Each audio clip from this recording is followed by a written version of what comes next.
Okay, i-check natin si Maricel. So, na-AI siya ng January 11.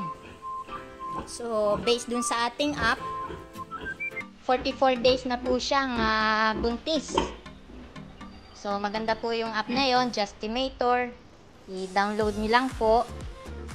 So, eto po si Maricel.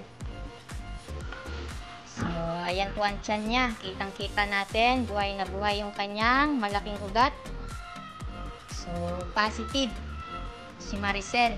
So, maganda po yung app na yon. Lahat po ng date, mamomonitor. Kailan na siya pwedeng paanak ng maaga, pwede ding mapa-late kung anong date. So, download nyo lang po yun. So, 44 days na buntis at 69 days to go. At aanak na po siya. So, automatic po yung nag-update.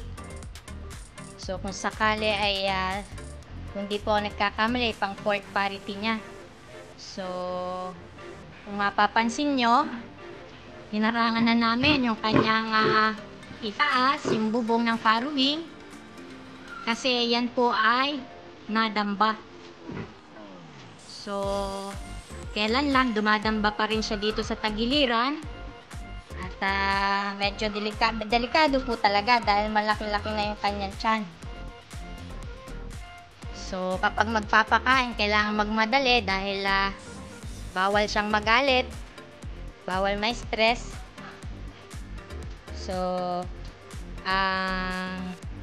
due date niya, kung sakali, May 11. Ayan po si Maricel. Ito po yung app, Justimator. Download nyo lang po yan. So, click po natin yung red sa baba para mag-add ng record. Piliin natin ang pig. So, insemination date, January 17. So, pangalanan natin yung file na Maricel, fourth parity.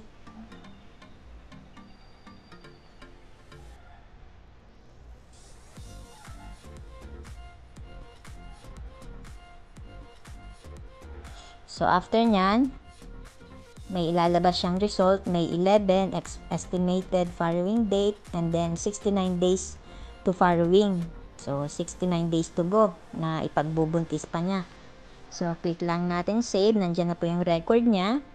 So, pwede po nating i-view para makita ang iba pang record. So, January 17 AI, farrowing date. So, 44 days na siyang buntis at 69 days to go. Mapaagang mapaanak, May 9. Then, expected ng May 11.